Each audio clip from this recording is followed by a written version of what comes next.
And then you need to make sure that the people you're getting advice from are at the levels that you're trying to go to.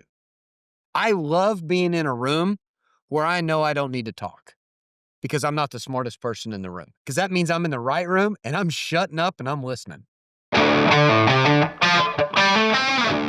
Hey everyone, welcome to Crossroad Conversations with the Lewis Brothers, where we aim to share real stories about running a successful family business, working through adversity, and pouring back into the community that keeps our door open. We're your hosts, Matt, Shelby, and Taylor, and we bring you relevant local business advice and automotive insights that are sure to change the way you look at running a business, and maybe even throw in a plug for you to do business with us. All right, welcome to Crossroad Conversations with the Lewis Brothers today. Hey guys, we got a little different one. Yep. This is Unfiltered Leadership Questions. Unfiltered Leadership Questions. Okay. We put it out there, and today's episode will be a little bit different because of that. We're going to turn the tables, and you get to ask the questions, the audience. We've collected these up. We're in the hot seat today. We've asked several of our staff, and we posted it on social media to get questions. So I'm not sure what all these are. Yeah. But let's dive into it. Go deep in some, and some you might just hit the edge. All right, question number one. What is your favorite hobbies outside of the dealership? Contestant number one. Huh. And it looks like that one of the employees asked. One of the employees asked that, yeah. I love cooking, obviously, going into putting different things. What do you like about cooking? Just a different aspect. Yeah, are you of it. baking things? No, it's got to be more. I'm not inside baking and doing anything else. It's got to be outside of grill, smoker, and the part I love most about it, probably would shock, and a lot of people are this way, is cooking for others and just taking it to them or doing anything. And it's like, Okay, but if you're cooking for yourself this weekend, Yeah. we got to get granular here. yeah. What are you It's going 30 to? minutes or less. I know. Where are you going to buy it? How thick's it going to be, and how are you cooking it? How do you order your steaks? Walk them through this. Yeah, this is a secret tip if you're wanting to get a good value. Where on we steaks. going? We're gonna go to Sam's Club. Okay. And you're gonna go in there, and there's three different choices. You knock on the window. Yeah, knock on the window or hit the buzzer back by the meat counter. They'll come out, and you can hit them with three different things. These are your only options: either strip, ribeye, or tenderloin. Loin. Loin. Keyword That's your- loin. so Let me you're tell you, either I've been there. Ribeye loin, strip loin, or tenderloin. So what are you getting? Choice. Do not be tricked by the prime. It's not any better. Trust me, I've tried both of them. You're gonna get the whole thing. It's gonna range from 14 to 17 to maybe 20 pounds if you get the bigger one. 20 pounds. 20 pounds Okay. of meat. All right. You can cut. No, what So are you it's- cutting? It's a large chunk here. It's a large chunk. We're talking about an 18-pound ribeye, and you're gonna cut it. And the great part about it is you get to cut all the. So what are you going? size. 2-inch, 1.5, 1? What It's you about a blade length of whatever your fillet knife is. It's real quick. You look at it. It's not. It's too about an in inch depth, and a half. That point there, inch and a half.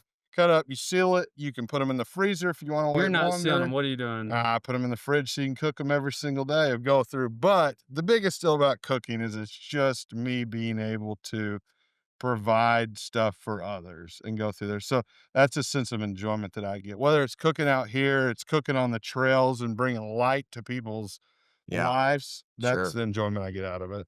That's solid. You know, I would say mine on the favorite hobbies. If I love hanging out with my family, my boys. You know, just being outside and doing things. But if I got to narrow it down to, if it's just me going to do something or with a group of friends, it is getting on the trail and running somewhere. I love the trails because it makes you feel a little disconnected from the road and the cars and everything else. And then you get your mind has to focus on all the technical around there, which then breaks up whatever junk's going on in your mind and gives you some clarity, plus stresses your body. Love that. I like eating Taylor's food. I definitely love nature. So we're so plugged in. It's a good opportunity to unplug. You know, so whether that's running the trails or my kids dictate a lot of my things. Well, I think that's important, and I know this is a quick episode, but that your hobbies change based upon what's They going do. on in your life. And ours has always kind of been outdoors, Yeah. but it went from like multiple days used to be competing off-road, doing off-road challenges, Yep. traveling, doing this and that. Moab, sand dunes, All of it. Birds, campground, little high Sahara, horsepower. all of that. But then you got to look and see what pockets of time you It have. just changes. And as we had kids, it's like, okay, let's still be outside, but you can go on an hour, 2 hour run, still be in nature. Yeah. So Uh, that's a good feeling there. Uh, so my kids like to fish, so I don't love to fish, but I love hanging out with my kids and it's in nature. So I'll mhm. do that. I just catch perch because it's easy. Um, Doing a little hunting, trying to figure out how to sit still for that long, I'm but proud of you. having fun with that. So just pretty much anything in nature. So yeah, that's what we do outside Yeah. the dealership, So, maybe. call out to the employee, Yeah. hopefully we answered your question. Yeah. All right. Question number 2. What's the biggest leadership lesson you've learned running a dealership business? That one came in from Miguel. Miguel, that is a large question. What's the biggest leadership lesson you've learned running a dealership business? All right, so here it is. Right here, focus. I got to try to narrow Tell this me. down. Mm-hmm. Is not to react until I gather all the information from both the customer and the employee. That's big, especially since we've grown so much that there's so many different hands and different people that could have touched it because our knee reaction is like, I told them they know how to do this. We've went over this, but you have to sit. And I'll tell you what I've learned from that, Miguel. So hopefully this helps you. Is early on in my career, when a customer would call in and complain about something, I would take it 100% for face value. Yeah. Mhm. My hair would get on fire, and I would go address that person immediately, not even allowing them to set their side of the story. And more times than not, the customer had some truth in there, but they had stretched it a whole lot. I took it 100% for face value, reacted on that, and you know where that went. Yeah. Yeah. I would definitely say you don't really realize, it's important, but you don't realize how much people have to do with your business. Mhm. Like, of all the systems and all the AIs and all the processes, people, and I mean people in your business and people that you're selling to or servicing, people, you have to figure out how to properly operate in and through with people. If you can't do that, you're going to drop the ball in one fashion or another, and it will make or break you in every different fashion of the way. So figure out how to properly navigate through people, give kudos when necessary, coach, teach, and preach at different levels, Mhm. and sit down and listen to people, whether it be customers or employees, more often than you think. Yeah, that's good. Yeah, I love this from a quote I'd saw on a notebook the other, but that the customer, especially in the retail side of business, the customer doesn't owe you anything. And we owe everything to the customer because they're the ones provide obviously the opportunity for us to do business and to provide the income for us to be able to start everything. So make sure you always take care of the customer. That's good. Question number 3, what do you got? All right, what is one growing area or industry that you guys are looking to expand to, if any? I got this. And this comes from Colton first. So, Colton, thanks for putting that question out there. What is the one growing area that you're going to get into? Yeah, I need things that have less people Okay. because that means less things to manage. Storage facilities, Yeah. Okay. quarter car washes, still need a Uh-huh. couple people. Yeah. Um, unmanned operations. Yes. Uh, This is fully involved what we're currently. yeah. A triple net commercial real estate, right? Just a few things. So, a couple Yeah. things Shelby went over there. Let me hit another one. We want to get deeper into aftermarket and accessories on Yep. vehicles. We know that the average truck owner spends over $2,000 in accessories, like within 30 days of purchasing their vehicle. So why not us do it, Yep. perform it? We've dabbled in it in the past, but honestly not done an awesome job at it. So look for that maybe to come in 2026. Yeah, somewhere in there. Absolutely. Of growing in there. Anything you'd add? No, you'll hit on both of them. Okay. Fair enough. The going Okay. through there. If you get that business, reach out to us. Yes. Jumping in this next one here. What is the key to being at work on time? Ah, No. I But got this tell them who one. it came from first. Ling Ling? Winston Churchill. This is from Ling This is Ling. from Ling Ling. Ling Ling, Anonymous Ling Ling Ling. Ling. What's the key to being to work on time? Tell Wake 'em. up early whether you feel like it or not. Yep. Yeah, but tell them the other key, like, what'd you do with your phone? So my phone is in my kitchen. Yep. Yeah, that's the key. One, going to bed, I'm not goofing off on my So I phone, can't right? do It this. goes on do not disturb at 9:30 whether I like it or not. It Yep. just does it on its own, so then I don't have distractions. It's Yep. in my kitchen. And so then it goes off at 4:15 or whatever time you think it should be before it's time to get to work, and you need more time than you think. Traffic's gonna be Yeah. bad. You're gonna have a kid sick. You're Mhm. gonna have a flat tire. You're gonna forget your phone. Plan for all that. You have to plan for that, and that'll get you to work on time. And to be on time is to be early. That's right. A couple things to add into there, plan for whatever you need in the morning. If you're going to go work out, if you're going to do this, if you're going to do that, That's the if I need to key. take my computer to work, whatever it is, I do the night before. Always. The night before. So if I've got whatever I need, it's going in my truck.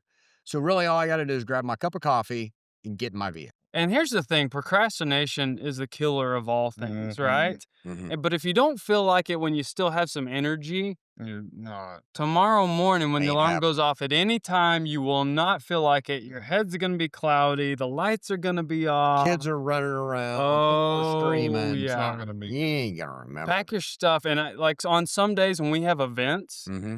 and then you're flying out, Yeah, yeah. like I'll have to pack like 6 bags. Like Oh, yeah. no joke. I'm like, okay, all right, I'm gonna wear my gym clothes, and then here's my work clothes, and then we got to wear a suit that day, like a pink suit or something. Yeah. And then hey, we've got a biking event here, got to have this here. Oh, yeah. And then hey, we're leaving to go to dealer meetings. Do all it in the there. night before. It's all in there. I It mean, is. in my truck right now is the different change stuff. I got workout stuff in there. Then I've got stuff for the gala for the shop with the cop tonight. Mm-hmm. That's got all the Western wear stuff and the sport coat, my Mhm. boots, all that's in Did you there. pack it this Ready to morning? go. No, I didn't pack it this morning. I would have picked 2 different boots. Ling ling. So make sure you do that. Shelby brought up a great deal on, putting your phone on do not Oh, disturb. that thing. Hey, here's a deal. Like, if somebody calls at 11 o'clock at night, what are you gonna do? Mhm. You know what I mean? Yeah. And so you're like, well, yeah, but what if a family member gets hold of me? Hey, here's a news flash for you.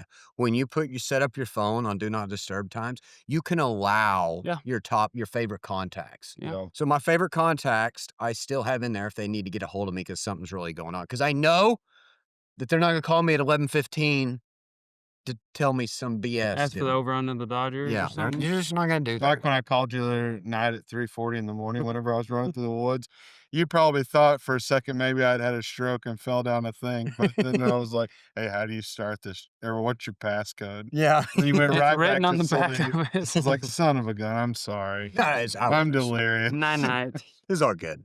That's a good question. Oh, good for sure. These are good. Yeah, so let's just keep rocking and rolling on these. Okay, I got one here that this has come to you from, From Garfield? yeah, Garfield himself. Shelby, if you and Matt ran a race, who quits first if there's no time limit and both you promised your family you would win? So Triple he threat asked that of, question like, because he knows he knows the story. So that's an unanswered question, right? But I'll tell you, it's gonna be on that day, Yeah.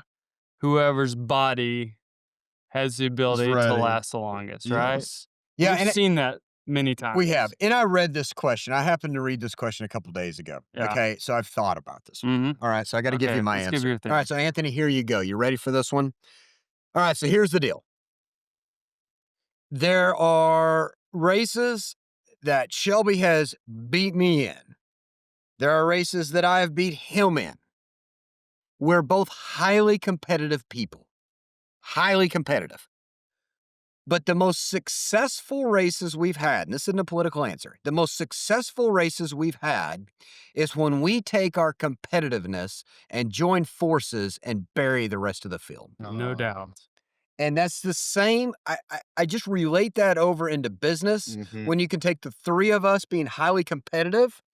And even if we're all desking deals and we look in our software to see who has the highest PVR and this and that, like you use that as a competitiveness, but not to cross the line. Yeah. Where then it creates these boundaries and walls. Mhm. Like you use it, but then you use it together. It's one of those things, if you think about it in a race, in an all-out mile or 5K, and you just bury somebody, Yeah. then where did your accountability partner? Yeah. Right, Exactly. Bury the random dude. Yeah. Bury the people. That's so good. I feel like Yeah. Because there has been times in races that Shelby has pulled me through to a better finish. And then there's been times that I've pulled him through when he Uh-huh. has been in a low. Crowbar. You know what I mean? You know what I Yeah. mean? Like there's highs and lows, and that's life, and that's in business. Yeah.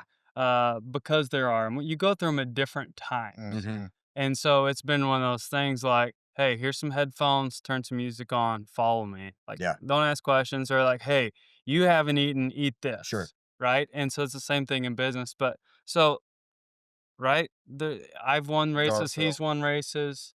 So what we'd like to do is, Anthony, Uh huh. we'd like to challenge you and whoever else you want to be on your team. Bingo. Okay. It's a team race, and you and your partner can race Shelby and I, and we'll see who lasts the longest. Love it. Oh, coming in there. It's a good question. All right. You got the next one? Yeah. What made you guys realize you needed to move locations? Cars parked on top of cars. That's the Right. easy Our part. building was from Yeah. 1969. Yeah. We kept it so fresh with the freshest paint and many renovations, but it was time to modernize. Yeah. And it was probably really, which you know, of going listen to our podcast, it was definitely a long term move. It wasn't that we have done a spur of the moment, Oh no, anything else. It was a well thought we out. didn't put lipstick on a pig. Yeah. It We've wasn't done the that several first place times. available. Yes. So there's a lot of real, like we needed interstate. Yeah. We needed more space, parking lot, and in our buildings. You know, we quadrupled in size, maybe more. And inside, parking spaces grew, went from 9 acres to 26 acres. It was time to do it, right? And it wasn't on a snap. It was 10 years worth of research. So you guys have heard the stories about the 10 years. I won't walk you down through that again. Yep. We hired outside companies like CBRE, and then companies that both the manufacturers had to do all the data to see if we should move or not. We knew it was guaranteed that we needed to modernize. We needed new facilities. Did we do it at the old location or the new location? But let me tell you, and this stands out in my brain over everything else. Everything else. Let me tell you what really put the nail in. When we were out and about, and especially as we would go up north and we'd run a half marathon or a marathon, you talk to people during the first 90% of Yep. it, okay? And same story. Hey, who are you? Where do you work? Blah, blah, blah, blah, blah. And time after time, we had people say, Lewis, where's that located? Yeah. And this is a perfect example of if you're in the middle of the forest, you can't see what's going on Mm-hmm. because we were advertising everywhere. We were at every kid's event. We had been there for 70 plus years. Yeah. And we said, okay, the visibility, the old real estate business saying of location, location, location became evident that the new people that were moving into Northwest Arkansas were not driving up and down College anymore to see us. Yep. We needed to move. That's so funny because we thought we had it handled. And Mm-mm. from someone else's perspective, it's like, you know what? We don't. Well, and even our customers, if you took somebody that grew up from here and you ask them, they're like, you guys are everywhere. You're on billboards, you're on my kids' t-shirts, They you're on were the they were field. in the trees with us. They were. Yeah, right. That's so good. All right, next question. If I told you I want to be sitting in your chair one day, what's the roadmap you suggest I follow to earn that opportunity the right way? Okay, I'll jump in there.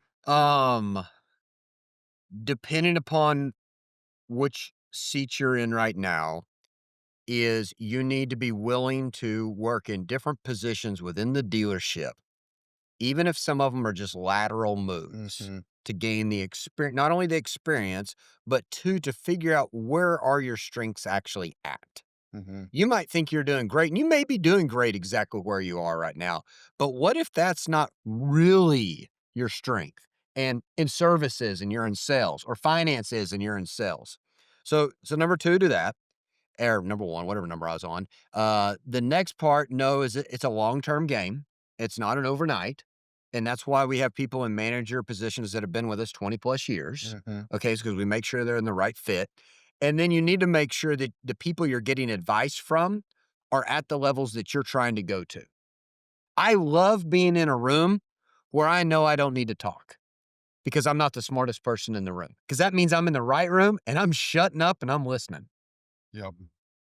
I think it's really good to realize, and we hear it sometimes and get reminded of it from podcasts and whatever else. But you don't have to be in this seat. You don't have to like not today, but tomorrow buy in to Mhm. your seat, Sure. right? So you don't have to go buy a store to sit in the seat you want.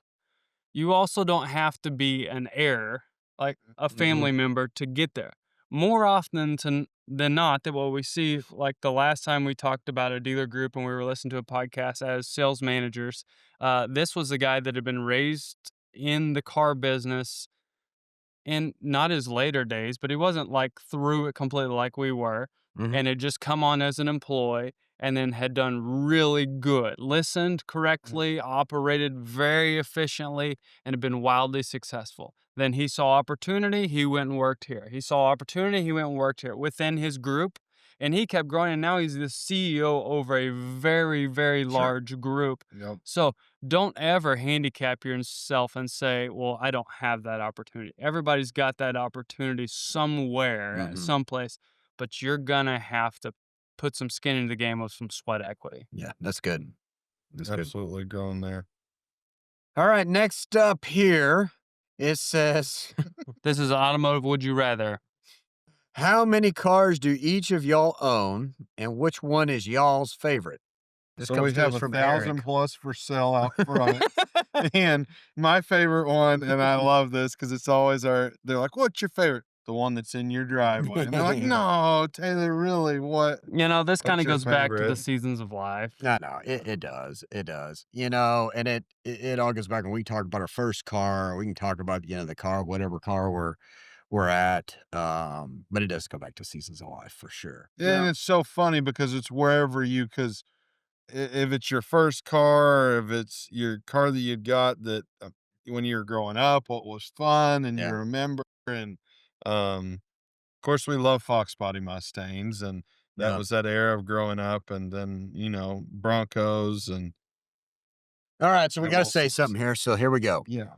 Alright, so if I gotta say one of my favorite ones, I'll say a favorite, unfortunately, I don't hardly ever drive it. I have a '93 Till Cobra, okay? Grandma's the only one that's ever My drove one. wife's never ridden in it. But, That's 93 awful.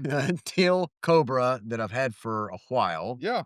Um, yeah, I really like that car because it's the first year they came out with a Cobra. Uh-huh. They only year they produced it in that color. Mhm. Um, yeah, it was really cool. It kinda came to me too because the SVT team started from the SVO team, and my first car was a 85 and a half Mustang SVO, Yeah. and then SVO changed to SVT in '93. Yep. It's a cool car. Yeah, I'd probably say my you gotta tell them about it. oh, absolutely. My Mustang that I'd bought whenever I was 14. And Okay. funniest story about, and everyone's always like, "Hey, how'd you," and I love telling this, but uh, "Hey, what'd your dad buy you or anything else?" Whenever it started, he said, "Hey, I'll split with whatever cost of you for whatever your car," and your mind goes way up like, "Oh yeah, I'm going all out." And then you're like, "Wait, I gotta come up with half of this money." I gotta go clean some more stalls. Find the other Yeah, half. absolutely. So bought it whenever I was 14, still have it. Don't ever drive it. White Fox body, what color's White the Fox, interior? buddy, red. Red, it's the Red, white and red. red interior. It is straight old school. It's an 88 model. And so we bought it out of Texas. And I remember the only thing I bought it off eBay. And I messaged the guy and I said, "Hey, will it make the drive?" It was like that was part of messaging through eBay. "Will it make the drive from Texas to up here?" It had under 100,000 miles at the time. And he's like, "Oh, yeah." So when we got it, and the first time I drove it, I had got my permit and I made mom ride with me. We went to a baseball game over in Oklahoma and drove it for the first time. I was like, "Yeah." She was Uh, pretty used to it by then, Yeah. yeah, right? absolutely. She was like, "Okay, all right, sounds good." She I had, think asked dad, "Okay, are we okay to yeah, drive this?" And he's like, "Yeah, whatever." I'm going to work. yeah. Don't call me if it breaks down. Yeah. Oh, Uh, Yeah, so I've got my original Fox body that I bought as well. I'll tell you this because I was trying to think, okay, I have a '09 Shelby GT 500 KR. Now it's not my color scheme because everything that I own is red, yeah. right? It's become my favorite color. yeah. But this one's not. It's silver with blue stripes. It's got less than 1,000 miles. But the funny thing about it, so yes, I bought it Yes, I went and registered it, and the lady at DMV gave me a hard time that I paid too much for it. Uh, and I was like, "Well, yeah, well, I sold it to myself." Uh, but I was getting plates for it, and they were like, "Hey, do you want standard plates?" And I was like, "You know what?" I was laughing, You thinking about treating yourself? Reno 911, right? I'm like, "I would die for you." So I got a vanity plate, and I was like, "Hey, let me look this up." So, like, I'm not gonna drive this car, right? It Yeah. sits under a cover on a lift. But, so I remember when the vanity plate came in, and my wife saw it, and so it says Shelby, SHBY or something, and it says KR. 'Cause this is a GT500 KR, very limited Yeah. production. It was a car built by Ford, then sent to Shelby America, Uh-huh. uh, and my wife saw it, she's like, "Oh, that's so cool, it's Shelby Cara." And I was like, "Yeah, it is." It's like Shelby Cara. I was like, "Uh-huh, yeah, go we can take that to lunch as long as it's close. I gotta keep it under 1,000 miles." Like, "No, it's Shelby KR." 'Cause I had a Shelby before that, and then we started having kids, and I sold it, and this one came, and I was like, "I gotta buy one back, right? I can do this now." So, There you yeah, go. so now you know about some of our cars. Thank you, Eric. Thanks, Yeah, Eric. mhm. I didn't look up to see who asked this next question, but when y'all see it, you can call them out. All right, next question here. Whew, y'all are really getting into it. What's the most difficult part about running a family business together as brothers? That came from a one writer. Ryder. Ryder. Okay, let me break this down for you, Ryder. That's very difficult, especially if you have not established that you need give and take, and you've not established the difference between personal or family. You can put that in its own category, and then business. And if everybody's established that and they know that you need to have conversations that are business and you need to have conversations that are family, then you're going to make it through it. And if everybody understands that, hey, we got to make some business decisions and we might not all agree on this, and we're going to have to take one of our ideas and then support each other on it, you're going to be okay. If you don't ever say that and you don't ever go through it, then it gets really messy. And the farther you let it go of not saying, hey, this is business, we got to have a business conversation. That's why so many family businesses fail. And that's why only 3% of businesses have made it to the fourth generation. Now, uh, we make it work very well because we've seen my dad and uncle and his cousin work together on this. Mhm. And we've seen, I think the biggest takeaway, and then I want to get y'all's takeaway here, but the biggest takeaway I've seen from them is no matter their position in the company, who's over who, that they have give and take. And if somebody's really passionate about something, as long as it lines up, they jump in there and then they help them. Mhm. But they had the conversation. Hey, this is business, and we're gonna have a tough conversation here. It's not personal. Yeah. You know, to go and build on that, it's one of those things if it's like an understood respect and authority. And it's not by age, it's not by seniority, and it's not by title, Mhm. right? It's out of respect because you would want the same thing, right? So I don't think there's ever been a conversation in the 20 years that we've all worked together, even before that when we worked with dad and when we worked with dad too, that it was ever because I'm in charge of you, like Mhm. because I'm a manager of you. You know, and, like it might be like, hey, here's what I think we should do, but it was never, no, I'm in charge of you. I'm superior to you, and you do this because I tell you to. There was always a respect of like you have to give direction. Sure. Hey, I'm seeing this because I'm at a different level, and I'm meaning like you're in the trees, I'm Yeah. out here, and Mhm. I, hey Taylor, we need to adjust this, or hey Shelby, you need to do this, or hey Matt, you need to do that, or man, generally it's how you approach it, and because we teach and preach this stuff constantly, and most of it's based off of failure, things we've learned, then you just figured out to how to have that respect with each other and say, hey, have we looked at this lately of how we should do this? Mhm. And then one of us would be like, Yeah, I was realizing like I fell short there. Like, Sure. that's an area that I kind of had taken over and I like give me some feedback, Mhm. what's going on there. But, we wouldn't make a good TV show in this aspect. We don't have crazy drama. Mhm. Yeah. We're just, none of us are that high strung.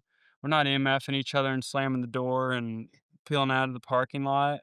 you know? And I think it's too it's not because we're not competitive, it's not because we're not passionate, but I think you hit on a great part there of just of respecting that and understanding the long game. Now, have we ever come out of a meeting or a discussion frustrated? Yeah, but it never got to the point where we close the door and we're just yelling and cussing at each other. Because, like, what was that gonna accomplish?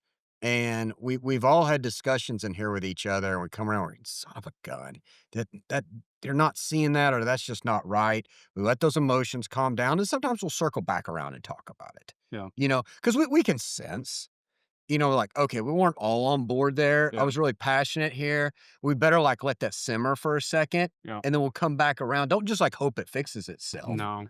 you know?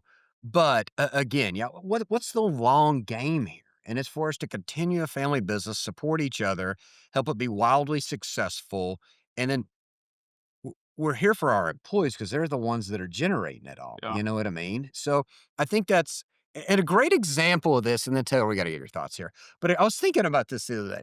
A great example of this is if you look at the name of our business. It's Lewis Automotive or Lewis Ford or Mhm. or Lewis CDJR or Lewis Farmington. It's our family name.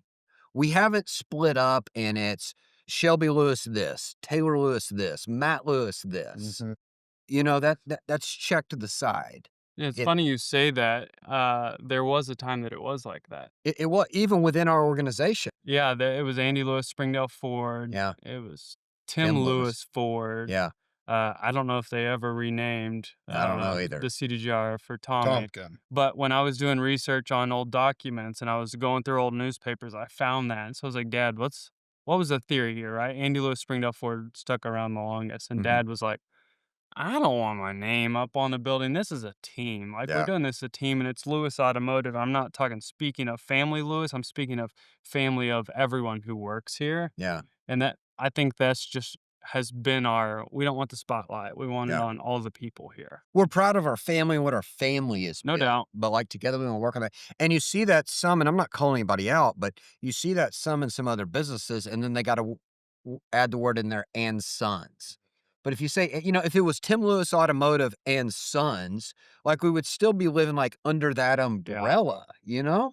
Yeah. And I know they got deeper on this one, but this is one that is very difficult to do, and if you do it the right way, it's not that difficult, and it's wildly successful, because just think about it. Oh, yeah. We have 3 people in here that have the same goal, some different paths to get there and different strengths, but we're all highly competitive. This goes back just to Anthony's conversation too about running the race, and if we can collectively work together, holy moly. Yep. Absolutely. Y'all hit all the nails on the head there, but what I love about it, it's not hard at all because we've done what you've talked Yeah, about from the get-go. I talked to multiple buddies that are outside of our market area that are different in different professions, and they have that knockdown, drag out fights. And like, Taylor, what would you do in this? I said, y'all have got to sit down and have the real deal conversation. And it's just been ingrained in us not to lay down and not be competitive, but to see strengths, see weaknesses, and work together. It's really pretty easy for us to work as brothers. There's no one else I would rather work with because you have trust built into them that you never have to question anything. You know they're always going to be there. And then it's a strength that can be able to help y'all go to new heights, but you have to have the conversation or you cannot run a family. this just hit me as you're talking, and I know we need to move on, but we don't. Um I think one of the things that's naturally and I gotta thank dad for this, one of the things that naturally develops that is all of our positions were earned, they weren't given. Correct. And I can tell you time and time again when I was very frustrated that I hadn't moved up quicker in positions, because I'm like, "What other accolades do you want? What other records do you want broken?" And at the time, I couldn't see it. But if you look at now the positions we're in, it didn't come overnight. We didn't come out of college or out of, this certification and automatically get a manager job. They were all earned. So we know people are in the position and it's not just like, well, son of a gun. Matt's in this position because of who he is and Taylor and Shelby, and we just got to figure out how to deal with that. Yeah. You just take that and throw it in the trash and just, Yep. you get what you deserve and what you earn, Mhm. Yeah, right? That's all. absolutely. All right, next question. What's the biggest Hurdle. hurdle in transitioning from traditional advertising to social media? That comes in from Chris. Okay. I'll jump here. I think the biggest hurdle is there's a whole lot more streams. I think the concept and here's what I try to tell people that ask me about this, because I'm in a unique position. You gotta remember when I started, we were newspaper. We were, inserts in the newspaper and just radio and Yep. TV. And now I'm in social media as well. You guys are even more versed in social media, but all of them are just ways to connect with customers and getting them to either make a phone call, send a message in, or show up at the dealership. Mhm. That's all they are. Yep. Now, the biggest hurdle is, and with traditional media, you just had to cover radio, TV, okay, and newspaper. Maybe throw a billboard in there if you want to be complex. There's 4. When I first started, you could pretty easy guerrilla market all of that. Now with social media, you have to be very strategic because you have it coming from all these different sources and you could way outspend your ad budget. And the how and the when changes so often. Like, how do you, in a newspaper, on radio, on TV, it was generally the same style format, Yeah, right? It was just insert new copy, insert exactly. new copy, insert new copy. It's pretty easy. Put the money behind it, knew the area, knew the times, knew how to buy the best Mhm. time. With social, it's like head spinning of like, okay, how do we not blow the budget? How do we make sure it's relevant? How to make sure it has some type of ROI with a call to action? Yeah. So I think, sometimes it gets out there, well, it's so much more trackable and it's this and it's that. There's some great things about it, but it's way more complex. Way more complex. Mhm. So that was a good one there. What is one decision that changed the entire trajectory of your business? That's from Dom. Wow. I'll take this. Changed one trajectory of our business, right? There's many fashions and it moves constantly. But I'll say when we started this transition to construction, because it happened before we moved here to our new location, Oh, yeah. a year and a half ago, um, was we were now on a growth pattern. We could see farther down the tracks that if we move from 9 acres to 26 acres, from 45,000 square foot to 150,000 square foot. Mhm. I don't know what our total parking spaces were, but 500 parking spaces to 1,700 parking spaces. We knew we would have to hire more to produce more. And when we produced more, we would have to sell more to be able to keep this wheel spinning. Mhm. And so we knew it was a go from a business model of take care of the customers we know, the local hometown, the doors open, come on in, everybody knows your name, till we have to now go guns blazing, blazing new paths, finding new areas of people we have not met.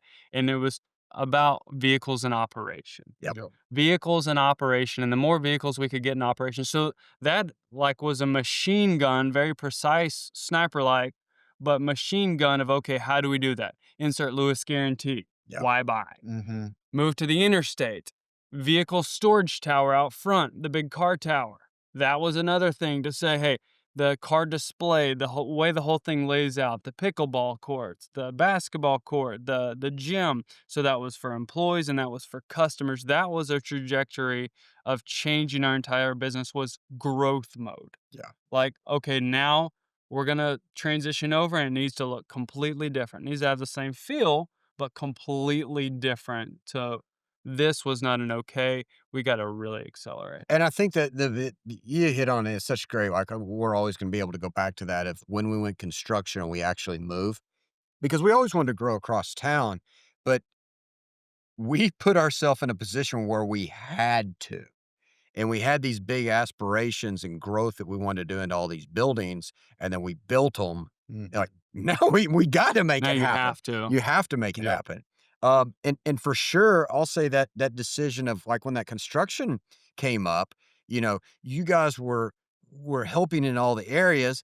I took it on, and it forced me to give up the reins on some of the other areas where I micromanaged for too long because I found success in it and it had some self-feeling there. Mhm. But and the construction took longer than we thought, so it created new habits on my part that then really set up for all these new systems and processes to actually be able to grow the business. Yep. Yes. Yeah, that was really big. Yeah, for sure.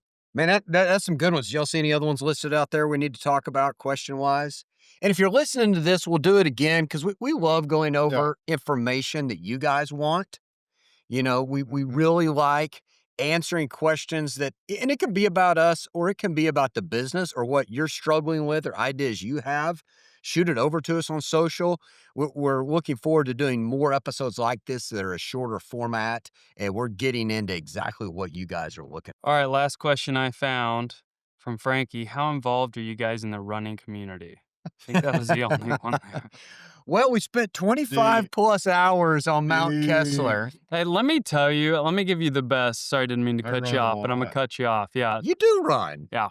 Yeah, people Um, don't think I do, but so we've always talked about this. Our style of advertising is not just writing checks. It's local community hands-on. We just did the Hero Half Marathon. We love doing that because it's an aid that station is the that we get to see the runners Oh, twice. yeah. And so we just We bring tear the their horns commotion. off. I would argue, and I feel bad because I've been part of the board, that our aid station has more rally than the start finish. I think our aid station has more rally than any other athletic event you'd go to. It's just It's because we've just been to a lot, we've seen a lot, and we've learned from big athletic events. But we recently had, I laughed about this. Okay. We recently had, because we are involved in the running and biking community, someone reach out to us from Beast of Burden from ORC and was like, hey, um, we want to have our year-end event, but our normal place is booked up, and we've checked a couple more. And because anyone that comes here, we say, "Hey, have you been here before? Let's go on a tour." oh, We yeah. show all the. They said that conference room. Is there any possibility we could use it? Say, yeah, absolutely. Let's go. Yeah. And so we said, we'll put you on the schedule. Tell us what you need. We've got audio, video, smoke, 30,000 watts, and they were just like, "Oh gosh, we just need room for kids." And I was like, "Yeah, send me some stuff. We'll make a slideshow." And they were just like, The funny thing is in their presentation, they had a sponsor, a pretty big sponsor from another automotive dealer. And so he was going through, hey, this year we've been able to do this and this. And one of the parcels, like there was multiple different Sure. divisions here, we had helped out and we're building a new one. Yeah. But the main one, we just been there for support. Sure. It's not even a team that we're a part of, but they were the one that reached out to us through the grapevine. And so they were like, hey, we want to say thank you to Raising Cane's Chicken. We want to say thank you to this. It wasn't McClung, but some type of civil engineering. We want to say thank you to Superior Automotive Group. Yeah. And everyone in there started dying laughing. And he knew, like I knew, he had to go over it. And they're a good supporter of theirs. Yeah. But And no shade on Superior by any means. Like we all have our own pockets, right? Sure. And but he said that and everyone started laughing. So the difference of what we always want to do is to be hands-on Yep. because we know people are writing checks everywhere, right? and it's, there's that old saying of how do you make somebody feel? Mhm. And it's not just the check, but what was the experience and how'd they feel? And I don't know if we had 150 or 160. I don't know how many people were down there last night, A but it was the lot. biggest capacity I'll ever. tell you, we're gonna need the carpet shampoo. but I noticed. but they all, and then so then he circled back around and he thanked us for doing that. And it was rowdy round of applause Yep. because it was how we made them feel. We made their kids feel special. The event, we were there, we were helping them out, you know. Yep. And so that's That's how something we you get to be involved in the Well, and running that's community. something you can't buy. You can't buy. Doesn't matter how big the check is you write or anything else, and we've seen it throughout the years of us being frugal and realizing this is what we can do, where we won't write as big of a check because it Or as doesn't make many, right? sense. Yeah. We will make up tenfold in the energy and the atmosphere that we bring to an event that we Yeah, at the sponsor. Beast of Burden you were starting to Same talk about, thing. it was the whole, I mean, we had like 3 transits full of speakers and stuff and tents, and so as many as we can be effective at. That's the Yes. key word there, effective at, we will be a part of locally because we love how it builds locally. Because teaming up with a lot of those places help build the running community, the trails, the Yes. divisions that you get to be a part of, that we get to be. I think so. And I had a lot of people ask me last weekend, well, why didn't you run the Hero Half? Why didn't you do that? And I would have loved to run the Hero Half. Yeah. But that's not what it was about. It was about being It's there. always good So to you'll see a mix. If it's a Beast of Burden, or if it's at Hero Half, or if it's at Hog Hour, any of that stuff that we're there supporting. And then we'll pick our other stuff that we go run. But I'll say too, it's no different than this is a season for we help a lot of fundraisers in most of the cities with a shop with a cop. Mhm. And how do we make them feel? And tonight we'll have the big gala with Fayetteville, and we'll get to talk about that. And one of the things, fortunate enough, they allow me to get up there and talk, but that I'll talk about. We love being a part of this because not only does it make sure that kids have presents under the tree every year, it also forms a bond between local law enforcement and those kids. Yeah. So we love those different events. And I know they were talking about running, but all those events, and to your point of showing up and being a part and feeling, and they're going, man, those guys are a part of the community. Yeah, and the cool thing, it allows those other groups or other, like, think of a run club that's just getting going. It allows them to have access to stuff that normally they wouldn't Mm, have access to because we use it on the regular, sure. right? We have all these tents and all these speakers and all these lights and all these generators and a driving digital billboard truck and Mm, vehicles and all these things that they wouldn't have access to. And we always offer for free 99 yeah, and sometimes give money with that, right? And so then it allows them to have that big event feel or that big community feel, yeah, uh, and it makes us feel good because we're able to help somebody local. absolutely. That's really good. A lot of good questions today that we went over there. Hey, always check us out, lewissuperstore.com for the freshest specials and all the content that we go over at Crossroads Conversation Podcast.com. If you enjoyed this episode, be sure and give it a like, share it with your friends and family, and visit our website to send us questions about what you would like to know about the automotive industry or family business in general. Who do you want to hear from? Send them our way and we'll do our best to answer any questions that you have. Thank you again, and we'll see you in future shows.